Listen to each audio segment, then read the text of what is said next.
Welcome to GraceFully Educated podcast. I'm your host, Carmela Carter. This is the place where we blend faith, wisdom, and learning with grace. And I have the privilege of sitting with Miss Joie Yes.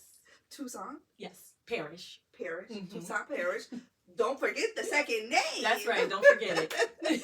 Toussaint Parrish. It is an honor to sit with you. Oh, it's an honor to be here with you. Great. So I like to share how I met people. Sure. And so I wanted to share that I met Joie, guys.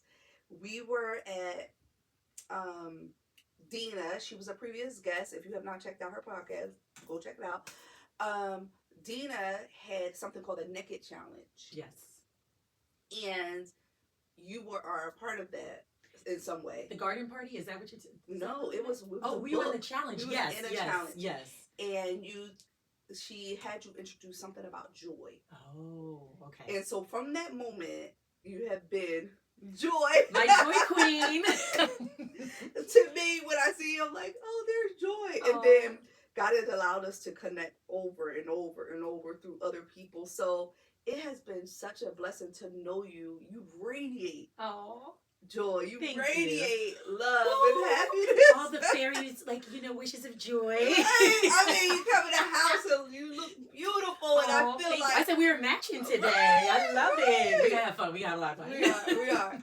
So I'm really interested to know your journey into education. I know you're a counselor. Yes, now. So I can't wait to hear it. So Yes. share with us, how did this happen? Well, first of all, thank you so much for having me. No And I want to problem. tell you a little story. You remember me from the Naked Challenge, but I remember you. I was working with the Office of Early Childhood in Trenton, and we had a day for mothers. Yes. And you came and spoke, and that was the first time. You don't remember. It was right before you got married. You know why I remember you had that Miss to be Mrs. purse? Remember you? Really? Yes. You were just about to get married, and I was like, who's this girl? And from, so we Yeah. kept connecting. So I love the work you're doing, and thank you for allowing me to come here to share my story. So how did I get into education? It's very interesting. I remember being a little girl, one of those little girls who was playing with dolls and playing with friends and, teaching, having my little lessons. I come from a family of educators. My mom was an educator in Haiti. Wow. And so, yes, my dad was a congressman. My mom was an educator. And, she traveled here, brought the whole family over. And so I grew up with education being very, very important. Right. She came to the United States so that our lives could, her children could have a better education and have more opportunity. And I was the one child out of 5 born here in the United States. And so I went through, my whole educational system, thinking I wanted to teach, but really tapping into more of my artistic, our abilities. And so I went to the High School of Performing Arts in Mercer County, and thought I'd be a film director, when I graduated. And, my story kind of switched up. I ended up at Mercer County College. I ended up getting pregnant. Lots of, we'll do another podcast on that, Life happened. Life okay. happened at 18. I got pregnant. I was home. And I really kind of stretched back into education after I had my son because I wanted to have a really good career that enabled me to parent him well, as well as tapped into my strengths. So when I finished Mercer, I transferred out of Mercer into Rider University. Okay. And I went into the educational program there. From there, I did my student teaching in Trenton. And then I got a job right after my student teaching at Cadwallader Elementary in Trenton, New Jersey, and I have been part of the Trenton Public School systems as a teacher, as a coach, as a learning loss teacher, sheltered instruction teacher, and now landed as a guidance counselor at Gregory School, which I love. My favorite job ever. Wow. Yes. So I started off as a teacher. I went back to school. After a couple of years of teaching, realizing that the kids needed a little bit more than just education, I felt like I wanted to tap into socially, emotionally what was happening. So I went and got my master's, EDS in counseling. So yeah, that's my journey into, and this is my 25th year, 26 really, but 25th year of being in the educational system. I'm 50, y'all, 25 years, Girl, couple more, I just turned 50! Thank you. Yeah, so it's been an amazing journey, ups and downs, Yes. but just awesome way that God has been able to use my gift of teaching and understanding it more and more as I've grown in it. Wow. First of all, it's so much to unpack. And just your story alone. Yeah. I am going to go backwards. Okay, no worries. When you said you were 18 and pregnant. Yes. This is important. Yes. Because I was a teen parent as well. Yes. And I love to minister and let teens know that what you do, like that moment doesn't define your whole life. 1,000,000%. It will shape your rest of your life. Yes.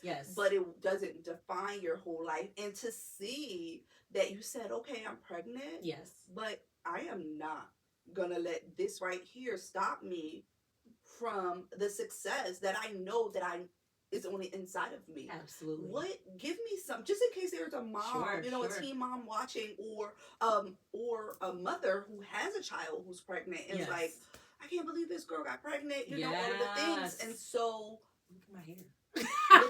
Sorry, y'all, I saw a little piece sticking up. Anyways, yeah, go ahead. I'll just stay there. And so I want you to, how was that? What motivates you? How did you continue on? How did you continue on going forward? So I love to mention my mom in this story because I grew up with this huge expectation of, and I had older siblings that were very successful in education. And so it was a lot of shame that came around my pregnancy. I actually hid my pregnancy. My mom found out when I was 8 months. Yeah, I really hid it well. Wow. Yes. So, it was, it was huge. I said, we'll have a whole nother, chat about that. Yeah. But, one thing I promised my mom when we finally, the truth finally came out as it had to. One thing I promised my mom was that I'm going to make her proud. I felt a really big obligation to make her proud. And so I knew what would make her proud was me continuing my education. And I also knew that this was the only way I was going to be able to do well for my child. Right. In my opinion, that's what I thought. So I really worked hard from that point on. And I have to tell you, like in high school, I was not the greatest student. I was kind of like a C student, very mediocre, got through my classes. Right. With a lot of dreams to leave, but realizing I didn't do the work before to enable me to leave. Right. To go away to school. But Mercer County was an amazing experience for me. Yes. I had a lot of support, especially after I had my son through the EOF program. Yes. So I've had a lot of educators in my life that have walked me through. And so EOF was a huge part of just supporting me. But, getting back to supporting our children when trauma hits or tragedy hits. My tragedy ended up being such a beautiful, gift. Yes. Not only to me, but to my family. My son, Naya, he is working on his PhD right now. See what I'm saying? See what I'm saying? Y'all. Fully funded, yeah, and he's an assistant pastor. So, we really don't know the gifts that, sometimes. Girl, I got tears. Yeah. He's like an assistant pastor now. He is working on his PhD down in Miami. My second daughter is at Pace University in New York, and I'm going through the college process with my third daughter now. So, we can look at things as if it is the end, but it could just be, God's been really giving me something about the end of things, but really how they work into a beautiful new beginning. A beautiful new beginning. A beautiful new beginning. And, support is what we need in the middle of a tragedy, right? Yeah. Like support and love and people to come alongside of us and say, this isn't the end for you. And I remember when my mom finally got over the disappointment and she said, okay, we're going to do this. And that's all I needed. It was just to know, okay, this wasn't the worst thing ever. Right. We can continue to move forward. Right. And I got the support that I needed. Don't get me wrong. There's ups and downs throughout the process. But in the end, God gets the glory. Absolutely. Yes. My son, who I had at 16, he's doing really well as well. He's married. Yay. And he's a barber, and he has his own shop. Yes. Yeah, and he's the main provider of his family. Love and it. He has sons, and I just always look at him like, I'm so proud of you. Yes. Because he didn't take the path that what a lot of teen parent children take. Yes. And he saw the grind in mom, and which allowed him to continue on. And I say we grew together. Yes. The mom you had is not the mom the girls got, and I'm sorry, it's not the mom Skylar has. Yes. But yes. nonetheless, yes, it trained you for who you are. So I love that story. Yes. Thank you for sharing it. Yeah, I love to share it. Yeah. I was so scared. I was so petrified. You know, I just remember those days. Sometimes I go by areas where I remember being pregnant, and just how beauty comes from ashes. You know, like absolutely. No one could have expected this end, but right. Here we are. Here we are. Yeah. Here we are. So I wanted to speak to you about what was your first educational experience like? You know, for the person that's coming out of college and may say, what is it like going into the classroom? What was the nervous jitter? I know it was long ago, but the nervous jitter, you know, becoming a teacher. What was that like for you? Sure. So I was really blessed in that my son's grandmother worked at a school. Okay. And that is the school where I ended up doing my student teaching. Gotcha. They ain't fair, y'all, but it was. Listen, God made a way for me. Okay. And he opened up that door in that school. So I had a lot of support. Right. And that principal opened up, she allowed me to be a permanent sub. So I kind of got eased into, you know, the position. So I was able to kind of check out different grades, see what I like. I was able to see how the school ran. So my way in was a little untraditional. I didn't go straight into a classroom after I graduated. But I did, I was able to kind of taste the buffet of an elementary school and see how the school functioned and be able to get to know the kids, get to know the teachers, get to see different teaching styles. So that may be something people want to do. I know there's opportunities to volunteer in schools. There may be different programs. I know in the school I work at now, we have the Bonner program, which are students from the College of New Jersey that come in and they're able to assist in our classrooms. So that may be something that students want to do besides their practicum experiences and their student teaching experience. There may be opportunities to volunteer at a school, or if you have a connection with an educator, kind of getting your feet wet. But the jitters, you know, of course there are jitters when you go into having your own, right? You picture it in such a way. You think it's all going to go a certain way. Right. And most of the time it does not go that way. But what I love about the system is that you usually have a mentor who walks alongside with you and helps, you know, and helps you recognize those mistakes or those, you know, aspirations that you have that you're not quite ready for yet. So it was scary, but I had a lot of support, and I think that is one thing about educators. We want to see each other succeed. Absolutely. For the most part. You know, you always got a little rotten apples in there, but for the most part. We're not going to talk about the rotten apples. Oh, yeah, we're not talking about them. We're talking about the nice, bright red, yellow, green ones, whatever they are, right? There are people that will help walk you along. And I say, when you find those people, ask them the questions. Ask them the questions. Ask them how they're doing it. Hey, I noticed this in your classroom. How did you get that done? How'd you do that bulletin board? How did you, you know, how do you get them to be quiet? And oftentimes, you know, I've even seen it not just with brand new teachers, but even veteran teachers that are coming into maybe an urban district or coming from another urban district. Trenton is a special, you know, it's a special place. It really is. It really is. But just in learning how we do things here too. You know, learning the culture of a building, not just even just the district, but the culture of a building. Oh man, cultures are important. Cultures are important. And so listen, you know, take suggestions, and also try new things. Try it out. I love when fresh teachers come in because it, you know, I'm not one to be like, you know, I've been doing this for 25 years. Nah, what do you have? What are they teaching you now? I've been out of you know, college for a long time. What is new? What's popping? I always tell educators, keep your pulse on the fresh new thing as well as the things that work.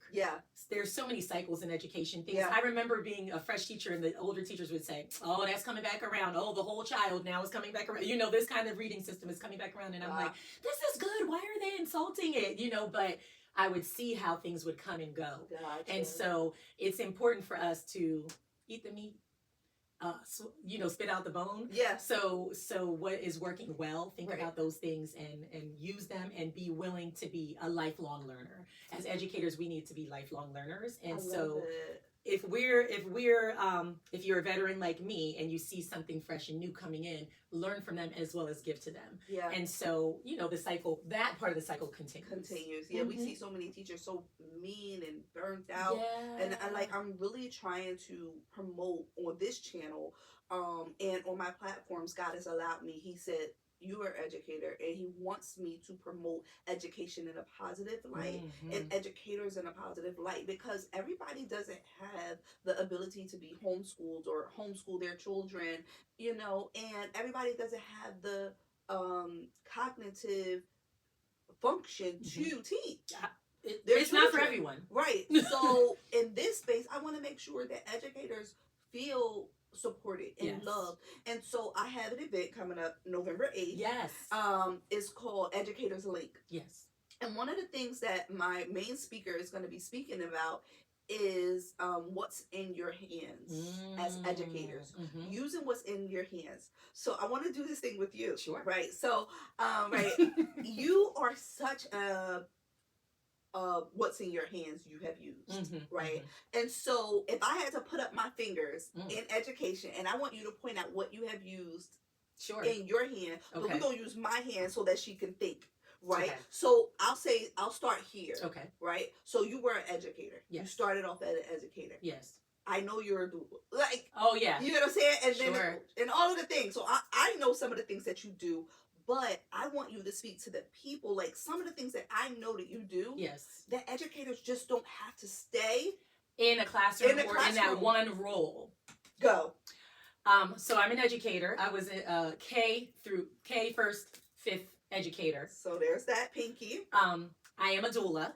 I am parent educator there, right? Like, because I'm walking through people. I'm walking with people through their births. Yeah. I also am a grief educator. I work with grief and holding space for people as they're mourning and their loss. I also am a life coach trainer. So I assist people to help other people. I train them in how to help other people move from one place in their life to the other. If we just want to wrap it up in one sentence. Yes. What else do I? I'm a school counselor, and I just 23 years ago, I got my degree in counseling. I never took the national counseling exam. What? Last year, 2 years ago, I said it was on my, thing here to do list. Was like, so I studied. I got approved to take the exam. Nice. I studied and I passed, one and done. And so now I'm working on becoming a certified licensed practical counselor. I am a certified counselor, but working on my hours for counseling. So that is sitting with people and helping them get through the seasons and thresholds of life. And I like to do it with joy. That's my mission. Hello. It's also a play off of my nickname. Joie in French means joy. So the way you spell it in French, joy. So five. There's five. Yeah. And so you are using what God has put in your hands, the creativity to really change and shape lives. Absolutely. And so I love that you said that in every space that you're educating. Every space, right? Every space, from the teacher to the doula to the grief counselor and to the life coaching trainer to the counselor. Yes. You're using what God has put in your hands. Absolutely. To really educate. Yes. How does that feel that I just unpacked that for you? Well, the thing that's coming to me right now is how creative God is, right? Like, he is the creator. And I think sometimes we don't realize how creative our gift can be. Yes. Right? So I know I have the gift of teaching. Not everyone has it. There are a lot of teachers that may not have the gift of teaching. They're right? just teaching enough. And they're just, and that's fine. Listen, we need them. We need people, right? And you hope that, but we have a gift of teaching, right? But it's not limited to just one space. And I think once you get a revelation of that, that is what helps decrease burnout. Now, you can get burnt out doing so many things. I think you have to be wise with your gift, and you have to take care of yourself. I'm a big proponent of that, self-care, and like really allowing God to lead you in where he wants you to be. But I think if we just limit it to, I am in second grade, I'm going to do this for 24 years, I can't wait to retire, that's when you get to just wanting to retire and be done with something rather than being the gift being used in those places. I remember being a teacher and kind of feeling a little trapped. And one of my principals says, if you want to do something different, you're going to have to do something different within the school. And so I created an after school program. I think it was called like Far Above Rubies or something, something for girls, where we talked about etiquette. And I get students, I was in Costco one day and the mom came up to me and she's like, my daughter still cleans her room because of that class you taught, you had with her after school. I'm like, I don't even remember talking about your room, or like, well, that kind of thing. But she's like, she does certain things. After that class, she did certain things. Wow. So I didn't just stay limited to where I was in that, in my in my first grade classroom. Right. I took my gift outside of the classroom and used it. So, being creative, tapping into, okay, God, let me ask you, like, let me see, what else can I be doing with this gift? Is it, at one point I taught community college because I wanted to teach adults. It's like, can I do that? Yeah. I challenged myself. That was one of the hardest things. I was teaching for Burlington County Community College. There were like 50 people in my class, 50 adults after coming from teaching babies, so it was a challenge and I did it and I was very proud of myself. And then that really enabled me to open the doors to teach other adults, whether it was on Zoom or, through the certification classes and just taking those risks and those chances and just challenging yourself to move out of your comfort zone. Yeah. Because I remember being in a loop of my comfort zone and just saying, okay, it doesn't matter, I'm right here. I'll just retire from here. It doesn't matter. This is probably the best it's going to get. And God had to start shifting some things. So I got to move. I'm learning, move with his shift. Like when he's telling you, hey, look at this. And you're like, no, I'm good right here. You got to start moving, because when he moves things, it feels a little weird at first and it can be really like jarring and scary at first. But he works it out for the good. He works it out for the good. So, Joie, oh my God, talking about challenges, this has been a really challenging season for me, to God be the glory. But if you had to look at like the 5 things that we just said that you're actively doing, right? Yes. Which one of these areas would you say God is really stretching you and challenging you in, and that you feel, stretch and challenge, but you know that the outcome will be greater? I would say right now would be the counseling. Although I do it in school. I've been a school counselor. This is my 3rd year. Okay. So that was a stretch to go from teaching to counseling, and not just counseling children, counseling the building. Yeah. We don't call them school counselors because, they got away from guidance counselors because you're not just dealing with kids, you're dealing with the building.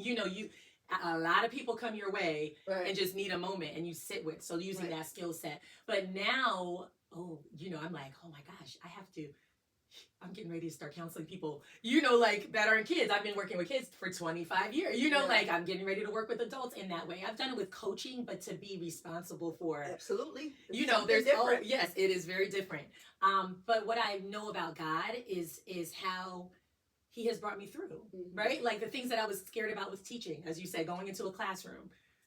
I mastered that, right? Like I ended up becoming a master teacher, literally, for the state of New Jersey, right? When it came to school counseling, I was like, I knew I had to move into that realm, but I was scared, like when I had my first doula client, I was trained, but to go into a birth and sit with people and support them through that was scary, but God was with me. Talking to people about death and like holding space for people who are grieving and mourning, everything was scary, right? Like everything was scary initially, and challenging, because I had to really check in with myself and know that I could do it and get past that fear. But God walked me through. Right. So I just say, when you're feeling that challenge, there's something greater on the other side. Right. And I also feel like when we're challenged, it's another opportunity to lean into the Holy Spirit. Yeah, absolutely. Right. Like to really say, I need help with this. In my own strength, I cannot do this. Right. I don't have enough. I think that when people look at challenge and they look at it from a different perspective, they'll be excited or grateful for the challenge, right? So we think about educators, we're teachers, and so every student, in order to master, we know that they've mastered that particular part of the educational journey, we give them the test. Yes. And the test is it can be challenging. Absolutely. Because you're going through and you're trying to recall and remember everything that you've learned. Yes. To master this test. Yes. And if you fail it, then there's things that you didn't learn. Yes. And I look at challenges in that way. So whatever season that you may be in and you're watching this, see what you learned in the test. I mean, and take the test. Yeah. Because once you've conquered that, now you can go on and you can feel great, and you can even teach people what you've learned. Yes. Yes. God, it's just that was just so good. Yeah, that was just a good nugget. No problem. No problem. So in the Bible, we have so much amazing people. Yeah. If you had to identify with a character in your journey of education, not in your journey of ministry, in your journey of education, who would you identify with? I'll give you 30 seconds to think. You know that? Okay. Okay. Dang. That's a good question, Carmela. Presses my higher order thinking skills, right? I don't know why David is coming to me. Okay, well, that's because... Facing the giants, right? Like conquering the giants, and then even after conquering, making plenty of mistakes, making big mistakes, yet knowing where his help came from, right? And then tapping back into that and really wanting to succeed in what God had for him, right? Like that call that he had while honoring God and being fully human and fully creative and fully like loving and dancing and fun, because I think we have to have so much fun in education. Like I think it's so important to play. It's so important to just like love and play, and I see that in David with that dance, and I also see the warrior. So it's like going to war for our kids, for what's right, for our parents, for for our systems, and fighting for that, and fighting for. So I think it's David. That it just dropped in my spirit. Like, wow, I've never been asked anything like that before. I love that. I love it because it challenges us to see ourselves as in our call, biblically, right, and not judge Jesus. Yes, the Bible is about Jesus. We love you, Daddy. Oh yeah. But not just Jesus. Absolutely. There's so many people we're supposed to learn from, and I can see David for you. I can see David for you because he had to train men to war. I love it. And you have been training people. I didn't think about that. Yes. I'm going to war at birth. I'm going to war in education. I'm going to war in this grief. The seasons and thresholds of life. Oh my God. That's but doing it all like, I'm going to dance while I do it. I'm going to smile. I'm going to write beautiful songs of love to God. I'm going to be intimate with him. I'm going to connect with him. I'm going to royally mess up, and he's going to love me, and I'm going to honor him through that part of the test too. You cannot look at David's story and not think that he wasn't a joyful man. Yeah, absolutely. And he was a man of honor. Yes. He honored Saul, even though Saul was trying to take him out. Right. So listen. Oh, girl. I'll be prophesying over here because you talk about my life. Oh my gosh. Okay. We'll stay there. So I'm happy that you chose David. Thank you for even the other side of that. Thank you for teaching me that. Like I'm just seeing the other side of it. Okay. Yeah, because I just this is the wonderful thing about educators, right? Yes, right. We see we don't see it all, but the gift allows you to kind of say, hey, and look at this, and look at this part, and look at this part. Yeah, just the fullness of it. I love it. Thank you for that. Thank you. Thank you. So the conversation has been amazing. Yes. I love sitting with you. Yeah. And I've learned so much about you. And my cheeks are hurting from smiling. Smiling too. From smiling so much because I definitely received joy in this moment. You radiate that. If you had to leave some lasting words of encouragement, empowerment, strength, whatever, to our educators, no matter where they are in their journey, I would love for you to speak into the camera and just some few words of so I would say stay curious, right? Like coming from a place of curiosity, because as educators we tend to I'll speak for myself, right? I don't want to speak for, but I, as an educator in my experience, have seen that we can get very one-tracked when, like, we have to complete this task or we have to do it this way. And then there's so much coming at us from the powers that be that usually do not consult with us. I know. I see you. I understand.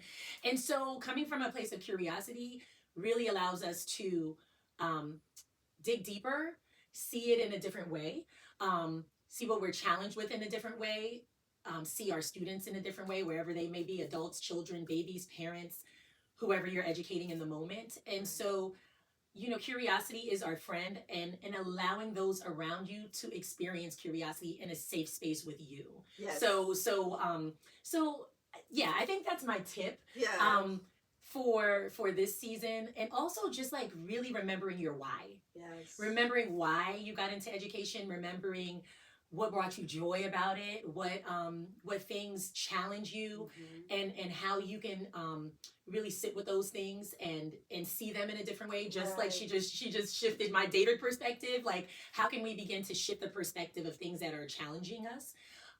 But the why is so important. Returning to the why really enables you to continue to go forward and allow God to use that creativity. There's so many ways that with our gifts make room for us. And so tap into the creative side, tap into the fun side.